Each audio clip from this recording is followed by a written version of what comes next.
Few people would have thought that doctors, who are considered to be inveterate skeptics, would one day reveal the shocking truth that was previously hidden from the eyes of most people.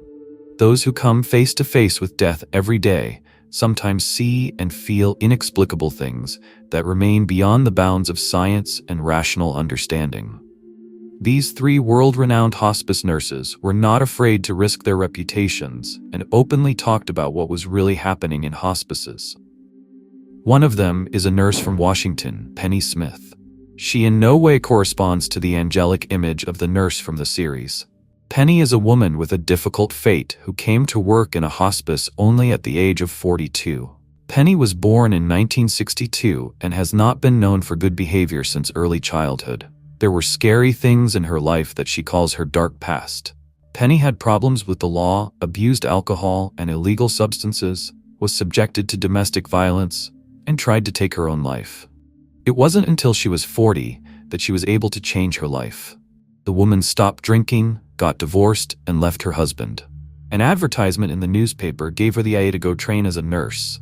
So Penny became a certified nurse and started working at first in a regular hospital, and a year later she started working in a hospice.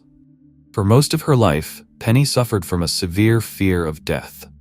Here's what she said about it. "I've been thinking about it all the time. The thoughts were intrusive. I worried about death day and night.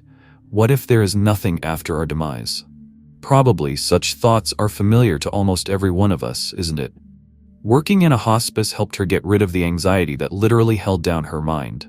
She was helped in this by a phenomenon that she observed in most hospice patients, and which makes us realize that there is something else beyond our physical lives. This phenomenon is called near-death visions. This is when people on the verge of death see their deceased relatives, friends, pets, and even creatures from another world. In her book Influencing Death, Reframing Dying for Better Living, Penny Smith describes many similar cases. One day, the patient's daughter, Mrs. Jones, called Penny into the room. She excitedly said that her mother needed medicine because she seemed to be hallucinating. Entering the room, Penny saw an elderly woman lying in a hospital bed, who was staring intently at the ceiling. Mrs. Jones was pointing up and whispering something.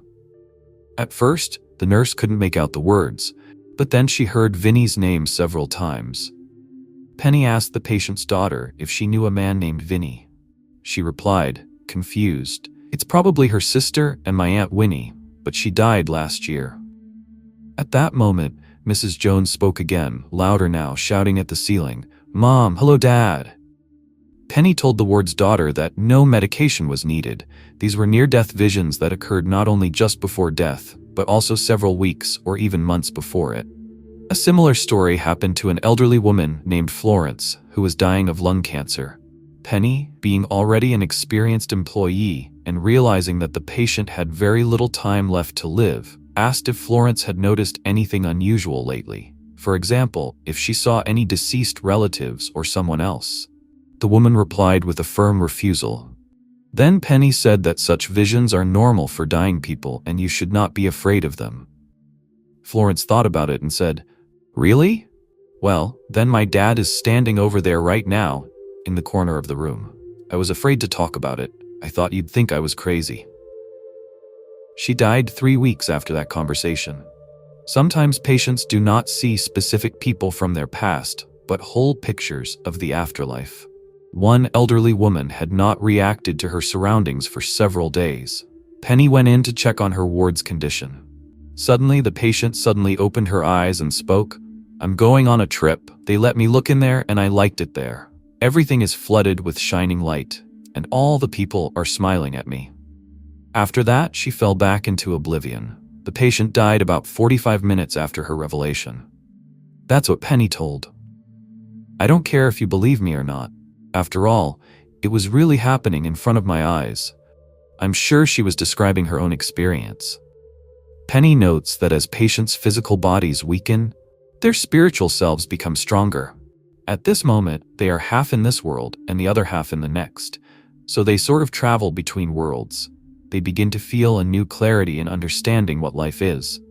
The dying gain wisdom and begin to see with spiritual eyes.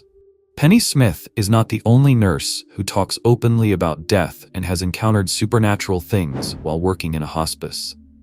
No less famous Julie McFadden, a nurse from Los Angeles, also noticed amazing phenomena that science and medicine cannot explain. Julie was born in 1982 in Erie, Pennsylvania. After school, she enrolled at the University of Edinburgh, where she received a bachelor's degree in psychology and nursing. With a brand new degree, Julie decides to move to the south of the country and begins working in the intensive care unit at the University of California Medical Center in Los Angeles. She worked there for 8 years and practically hated her profession. Every working day passed at a furious pace. It was necessary to take tests in a hurry, provide the necessary assistance, and send patients to the operating room or to another department. Death here was a dangerous opponent that had to be defeated daily.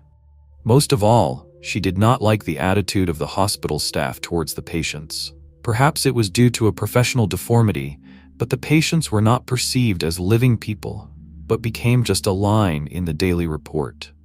When Julie had already decided that she needed to leave medicine, she accidentally found out that the newly opened hospice was recruiting staff. Julie appreciated the friendly, almost family-like atmosphere of her new place of work.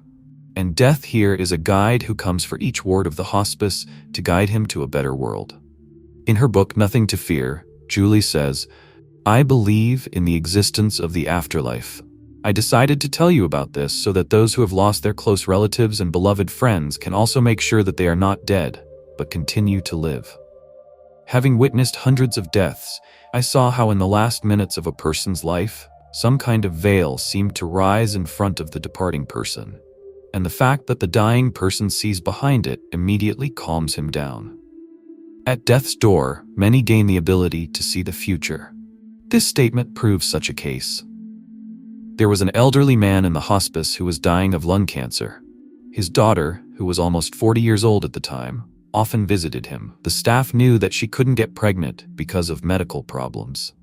The woman and her husband had already come to terms with their misfortune and were considering the possibility of adoption. The day before his death, the patient stared intently at his visitor and suddenly said, "This is a girl. It's coming soon. Everything will go as it should." He died the next morning without regaining consciousness. A week later, his daughter showed up at the department with an amazing statement. The last examination showed that she was pregnant. The hospice staff shared this joy with the woman. After a while, a healthy girl was born, predicted by her deceased grandfather. Julie calls near-death visions a clear sign of her imminent departure. Most often, deceased friends and relatives come to patients, but sometimes you can hear other stories. The man dying of acquired immunodeficiency syndrome was quite young. He was not yet 40 years old. On good days, he was cheerful and even entertained the doctors with funny anecdotes. But before his death, he sank more and more into oblivion. Once he came to himself for a while, he thoughtfully said to the nurse who was by the bed, "It turns out that paradise is quite real, and this life of ours is just a test, according to the results of which we go through to the next round. We just have to be kinder to others, and everything will be fine." He died 2 days later. One elderly patient told the nurses that she constantly sees angels. They come in different guises, but they always bring comfort. For example, at night, a little girl sat next to her bed and stroked her hair. The patient did not take any medications that could cause hallucinations. And here's another interesting story. An American woman of Spanish descent was admitted to a hospice at the age of 94. She often had conversations in Spanish with her deceased relatives, her mother, sister, and cousins. After a minute's pause, she would start speaking English to her children, who were next to her. She was very happy that she was so well received here and was eagerly awaited there. A few days before her death, another patient told the nurses that glowing creatures were approaching her, and the day before her death, she saw them taking on the features of her dead parents. They warned her that they would come for her the next day, never to be separated again. Sometimes the visions happen in the presence of staff. Julie remembers how one of the patients surprised her. She had a temporary improvement. She was sitting in an armchair and talking about her life. Suddenly she looked at the door and asked, "Jim, what are you doing here?" Then the woman fell silent, as if listening to the answer. A little later, she explained that her late husband had visited her, and after that, she continued the interrupted story from where she left off. The most amazing thing is that the nurse claims that she felt the presence of a stranger in the room, but when she turned around, she saw no one. One day, Julie heard from the hallway that her ward was talking to someone. There were no visitors in the room, but the woman smiled broadly, looking into the corner, and said, "This is Julie, my good angel." The nurse realized that the patient had introduced her to her invisible interlocutor and was very touched by this attitude towards herself. The next heroine in this video has a special attitude towards death. Her family has owned a funeral business for several generations. Therefore, Hadley Vlahos considered questions about dying and the afterlife to be absolutely natural since childhood. Hadley was born in 1992 in Baton Rouge, Louisiana. After high school, she enrolled in the Department of Philology at the University of Florida, dreaming of becoming a writer. Her student romance did not end with a lavish wedding. At the age of 19, the girl became a single mother, returned to her hometown, and abandoning her writing career, went to nursing courses. After receiving her certificate, she moved to New Orleans and began working in a nursing home. Hadley couldn't get used to the heavy atmosphere and the staff's rude treatment of her charges. In search of additional earnings, the girl found herself working part-time at a hospice. She really liked the atmosphere in the department, and at the first opportunity, Vlahos left the nursing home without regret and became a permanent hospice nurse. And her childhood dream of writing books also suddenly came true.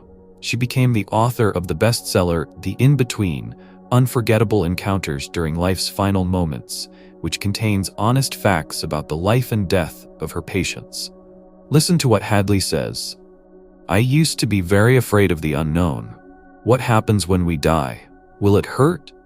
Now I'm not afraid of it anymore. I see patients accepting their death and coming to terms with it. I know that patients see their deceased loved ones before passing away, and their visits give the dying confidence and peace of mind. Now I'm sure that I have the opportunity to feel comfortable until the very end. I know that death can be quiet and merciful, so I will gratefully accept it in due course, and I can say with confidence, I am not afraid of death."